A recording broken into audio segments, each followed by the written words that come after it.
Welcome to a very special edition of Photo Finds. I'm your host, Kevin Yee.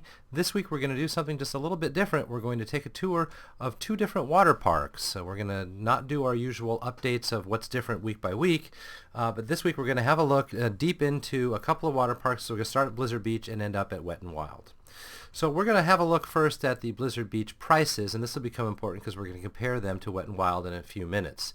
The one-day price is $49 at Blizzard Beach, but the annual pass is $99. So a little bit on the more expensive side compared to what we're going to see in Wet 'n Wild.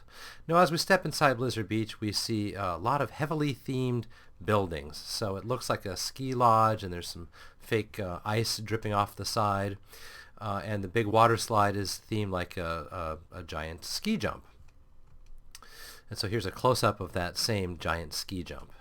And we'll find lots of little touches scattered throughout the park. Here, again, still up at the front, we'll see icemen, or snowmen, I guess, turning into ice slowly. They are, in fact, dripping, and you can kind of see a little of the dripping taking place here coming off of the dress. So they're really paying attention to the details when it comes to the Disney water parks. And they've also done these little icicles around their shops at the front as well. Now there's a kiddie area that features a couple of these ice skaters. We'll come back to those in a few moments. And then we're just going to move around sort of the central zone to see a couple examples of their outdoor vending. So this one is themed like a snow plow. This is the Avalanche actual, more than just outdoor vending, it's fast food. I wanted to get a sense for how much the prices are. $8 or $9, generally speaking, for an entree. A small entree, and there again they've got these the fake icicles at that same place, and another one of the outdoor vending carts also themed like a snowcat in this case. One of the unique features of Blizzard Beach is that they have a chairlift that can take you to the top instead of having to climb all the stairs, and even though there's a little bit of a wait for the chairlift, it does make the day go by a little bit more relaxing. And there's also a gondola available for people who will need wheelchair access, for instance. Now they do have a kind of wave pool, although it's more choppy waves rather than breaking waves, the kind that you could surf on. Here's a reverse angle of the same thing, and waterfalls and so forth up at the themed area at the front of the wave pool. Now the Cross Country Creek is the lazy river that goes all the way around the park. This is one of its better features, and here's a spot where there's a guy sneezing, theoretically, inside and spitting out water and getting you wet. Later we'll also see what it looks like inside the canyons, the cave that you go through. Let's have a look at some of the slides. Now this is one of the slopes with the higher thrills, and you see that you come out on tubes on this one. This is a climb up toward the top, again past an awful lot of theming. What they've done is they've taken the entire tower system and turned it into one giant mountain onto which they have slides coming forth as though they're ski runs here, in this case slaloms. This is the body slides. And we're seeing them from a distance. Or they also have these racer slides that, again, look like they're just coming down off of a melting mountain. The whole concept here is that there was a freak snowstorm in the state of Florida, and so some enterprising people quickly set up a ski resort, except that they couldn't maintain it because everything started to melt very quickly, this being Florida, and now everything is melted and turned into water slides. That's the whole point. This is a larger kids zone, or juvenile zone, and there's the other ice skater I was mentioning. Again, he's a gator because it's Florida, and he's turned blue because it's so cold here at Blizzard Beach. That's also located in the kid zone, or the upper kid zone. This is the tail end of the Teamboat Springs, which is the family raft ride, and right after that you can see one of the more obvious hidden Mickeys around the Walt Disney World properties. There's that Cross Country Creek cave that I promised you earlier. Neat little theming inside. There's also petroglyphs to look at, obviously added just to make it look like it's been there for a long time. Back to that lodge at the front so we could see another view of the food that's available. Pretty typical fast food fare, and again about $9 for an entree. And then some sleds for sale on our way out. Now let's switch over to Wet 'n Wild. Now this is the water park owned by Universal. It's over by the Universal properties, though not directly connected.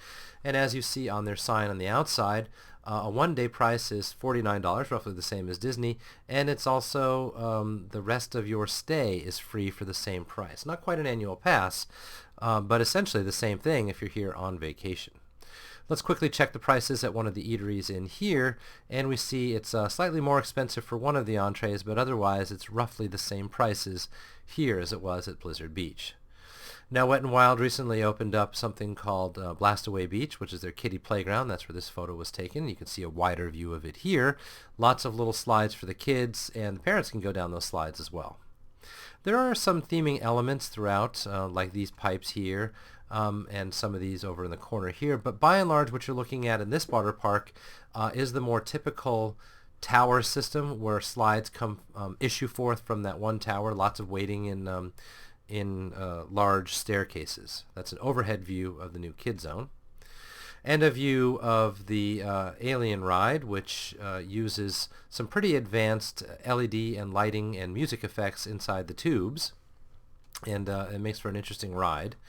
Another one of the large towers from which comes a family raft rides on both sides. One of them is covered into sort of a toilet bowl attraction, and the other one is open air. Here we are at some of the speed slides, another one of the family slides over in the corner here. And there's yet a third family slide over on the right side there. Wet n Wild really prides itself on having slides that people can do in teams or in pairs, and actually they've got very few slides which are to be done by yourself. It's one of their hallmarks, one of the things that they aim to do when they add new attractions. There's that toilet bowl attraction mentioned earlier. And here's a view from that Alien attraction, the Black Hole it's called. You're about to plop down your raft here, and as you can see, the entire design ethic is borrowed from Star Trek The Next Generation. In fact, it's called Black Hole The Next Generation. There's a lake attached to the park, and you can see that there's a pulley system set up in the sky here, and that's for wakeboarding and skiing that you can do in an automated fashion. Here's a view across the lake of Brainwash, which drops you into this kind of half-pipe type environment after going through a couple of slides. It's also a raft one. This is the beginning of the family raft ride down. This is the wave pool. It goes back toward the right, of course, from here. There's the other view of the family raft ride. So again, not heavily themed. There's some attempt made to give it a unique name and to theme it, but we're largely talking about slides dangling off of a big tower. Over in the corner, you'll have the ride Storm, which is a terrifying drop down where you're gaining quite a lot of speed going straight, and then you end up in a little toilet bowl attraction here that just funnels you down. There's two of them. Funnels you down until you're ready to just drop out rather rudely, and usually on my head when it happens to me, into a 6-foot pool down below. It really takes a strong swimmer to be able to be okay on Storm, but it's a fun little attraction. There's a rather miniature and minimalist Lazy River in the corner here as well. And then over to the speed slides, which is called Stuka. And the right side is just a general speed slide, dropout type slide. And then to the left of it is the same concept, but you're standing on a Bombay door. And they call this one Bombay, and you climb inside this capsule. They flip a lever, and down you fall, already in a standing position. It is, I have to tell you, absolutely terrifying. So that does it for this week. The next time we will catch up with more of the regular updates from around the park and see what's new. Thanks for checking in on this special edition of PhotoFinds.